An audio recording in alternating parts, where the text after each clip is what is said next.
It is NAEU patch notes time. It's June 19th. This is Guild Daddy D, Mr. D, just plain D, the D, he D, whatever you prefer. Anyways, thank you for watching. Let's dive right in. Mainly, we covered a lot of these updates on the Global Lab patch notes last week, but we're going to run through making sure nothing has changed, nothing was added, nothing was deleted, correcting my horrible translating skills. Going right in, let's look at the events first. I always like to look at them. And events, open up. There we go. So, event Festival Anticipation, Blessing from Heidel Fountain. If you have not been doing this, you should be. Go talk to the visiting historian in Heidel, Levian. You interact with him. Oh, actually, you should have been doing this for the last week, but now you earn powerful 10-hour buff items, which are a Leap of Growth, which gives 300% combat experience, 30% skill, item drop rate 10%, or the Wise Housekeeper, which is your life buff. Those are 10-hour buffs, so go talk to him and get those. So I guess the event on getting the paintings is over and getting your hammer, so if you missed out, cry more. So talk to him. He's up by the fountain right in Heidel. Next event, let's see, is the With an Adorable Black Cat Headband to Boot. Daily Specials and Special Pass. The Daily Specials is a 14-day thing.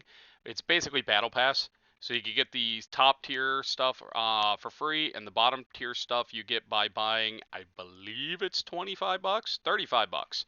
So the Daily Special Pass is 3,500 pearls. Looks like you're going to get an outfit box, inventory, other stuff. When I get in game, we will check it out. But, oh, here it is right here. You get a new Black Cat headband, outfit box, life enhancement help kit. That's good because you get the concentrated black gems. Choose your resplendent journey box. If we click on the little question mark here, doesn't do anything. Resplendent storage box, that's always good. And so you get 2 outfit boxes for the 35. And you get no outfit boxes for the free. So there you go. Check out the Black Cat headband. Some of you may love it. Some of you may hate it. And these are the outfits in the daily special outfit box. Memento Mori is a very nice outfit. And the resplendent storage is 8 slots. So, resplendent journey, here we go. 300 crons, that's always good. Transaction, maids, pets, wizard Goffy. For those that you don't know, the wizard Goffy is a pet that can be mashed into any pet. So it's kind of like a universal pet increaser thingamajigger. And Shakatu's chest of shinies, rarities, and luxuries. I always get the worst one. So Battle Pass is refreshed, and then, ooh, Daejeon Heidel Ball. Watch party at Heidel Castle. Let's enjoy the ball together.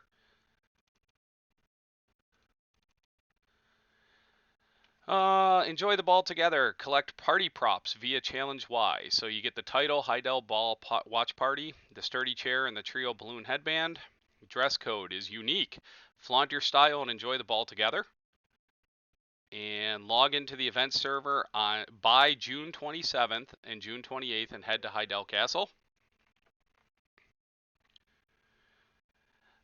Gather at the event location to watch the Heidel Ball together. For a smooth event experience, please park your mounts near the Heidel Castle entrance so you guys can kind of see where that's going to be there. Details on the event server will be announced in a notice on June 28th. Okay, so there you go. See you at Heidel Ball. So I'd love to hear in the comments what you guys think we're going to be getting this year at the Heidel Ball, what they're going to be announcing, any surprises, etc.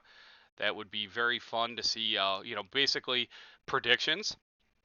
And we're going to dive into the patch notes now. New additions and improvements. Class change. Wusa, Prime, Rain's Thirst. Fix the issue where if your character died during the skill, you would still absorb damage as dough energy, even while deceased. Okay. Contents. Increase the burn buffs obtained by the Black Spirit. So increase the duration. Goes from 60 minutes to 180 minutes for combat XP. And remove 50 energy burn buffs. So increase the amount of combat and skill XP increase buffs. So for 100 energy, you get 50% combat experience for 3 hours, and 30% skill XP for 3 hours. Improves so you can obtain both combat and skill XP at the same time. So after 50 and 30 for 100 energy, and then you also get a life buff now. For 100 energy, you get 20% life experience for 3 hours, which is huge for you life skillers. Combat experience, yeah, I mean, it's good. It's going to, decrease the grind time, but I find that most people are probably going to use a life experience buff. Updated the objectives and descriptions of the Black Spirit's Energy Burn quest in the progression patch to match the change amount of energy. Improved the buff rewards for completing faster and stronger via Challenge Y according to level 15 to 60. So depending on your combat fame, you're going to get more combat experience. So it's going to decrease your grind time. This is going to come in handy with, more seasons, tunes, and things like that. Item changes. The reason there is a set quantity for items that can be traded at once in the central market is to allow more adventurers to participate. We have adjusted the settings for certain items where plenty of adventurers can still trade them, even if the tradable quantity per transaction is increased. So, for an example, Blackstones. You used to be able to sell 5,000. You can now sell 10,000. Max number for purchase used to be 500. Now you can do POs for 1,000. When over 10,000 is in stock, you can purchase 5,000 at a time. So they're Blackstones. Really, the main things here are going to be meals and Caphras, I think. So meals increase the max purchase request for the following items up to 1,000. Maximum number you can list for sale remains at 10K. If more than 10,000 of the following food items are in stock, you could buy 5,000 at a time. It used to be 2,000. So those are all the food items. Bloods, meats weren't affected. So let's look at Caphras. Change the available transaction quantity for the following items. Garmoth scales, metal solvent, memfrags. You can now sell 10,000 at a time, and you can PO 1,000. Sealed black magic crystals, black stone, sharps, no change. You can pre-order 1,000. Caphras stones. Now you can list 10,000 at a time, and you can pre-order 1,000 at a time. So for those of you who have the money and have the need, do your Caphras. To ensure stable update of the available quantity for certain items on the central market, all purchase and sell orders have been canceled today. So all your pre-orders have been canceled. So hopefully you remembered what you were trying to order, and yeah. Added details about the remnants of the Mystic Beasts, exchange rates to the item descriptions of the following items: hunting, stuffed furniture, and Breath of Narcion.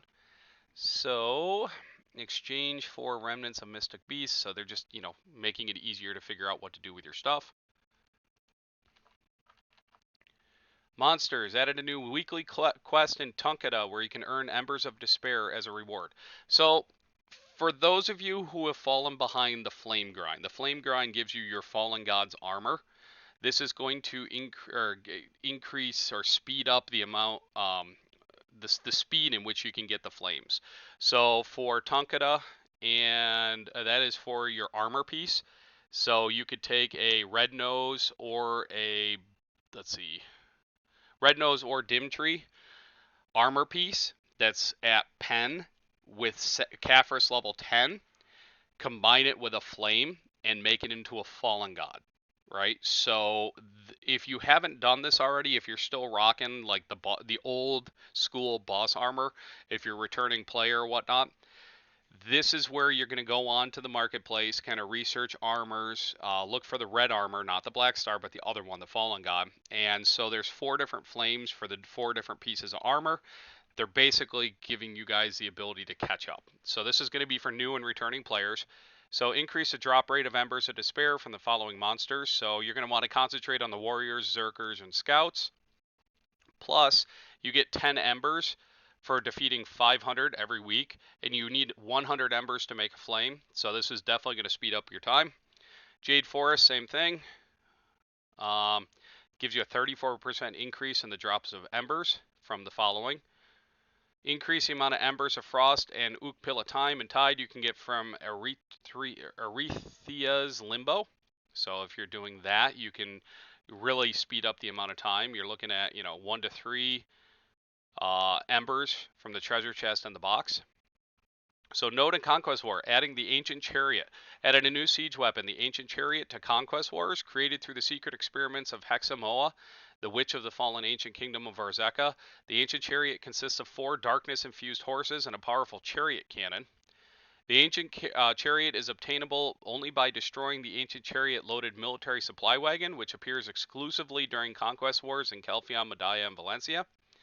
The military supply wagon spawns at a random location between 1 hour and 1 hour and 30 minutes after the start of the Conquest War. Ownership of the Ancient Chariot is granted to the guild that contributes the most to destroying the wagon. So, highest DPS wins. The Ancient Chariot requires 2 members to operate, 1 to drive and 1 to control the cannon, allowing precise attacks on enemies. Guild Ancient Chariot cannonballs are necessary for firing the chariot cannon, which are purchasable from the Guild Military Supply Manager for 500,000 apiece. The Ancient Chariot deals efficient damage to gates, wooden fences, fence gates, and barricades, but is weak to attacks from elephants and horses. So the way you kill it is with elephants and horses, and it's great against structures.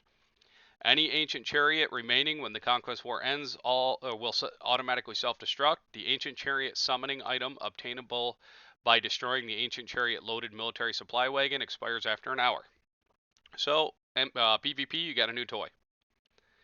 NPC background and sound. To make it easier to meet key NPCs in the Grand City of Calphion, we've changed the locations. We talked about this last week. Dalashan and the Old Moon Manager are at the northern gate now. One's on the north side of the gate, one's on the south side of the gate. Updated the navigation for Golden Pig Cave and the Fortunate Golden Pig Cave and the Monster Zone info window to now direct adventurers to the NPC Munsek. UI updates. Updated the season server description on the server selection screen to reflect the current settings. Added information about the max level cap. Removed details regarding the life XP increase buff. System changes. Changed so that when your naval fame is below 0 and you are in pirate status, you can no longer repair or buy supplies for your ship from the following wharf managers. Let's see. Dele Pier, Moodle Village, Haimo Island, Bukpo, Byukgai Island, Aspercan, Odalita Castle, and Camasilvia Castle. A larger update size due to sound file replacements. Sound files will be replaced due to sound development tool version update. Updates on the below dates will be significantly larger, so today's update on the 19th and next week's on the 26th will be a big update, so plan accordingly.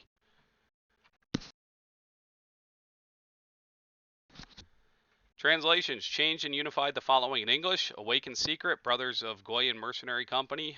Awakening Secret, Brothers of Goyan Mercenaries. Okay. Modified or changed. Fixed the issue where the icon for stable keeper Young Wu in Shimade Forest was not displaying properly in the world map. Where the key input shown in the horse sprint skill display. Okay. Okay, fix the issue where the key input shown in the horse's sprint skill was showed as W shift instead of just shift.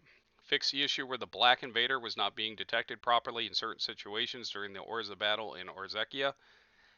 Fix the issue where the border given according to the Arena Solar emblem did not match the previous season's final score.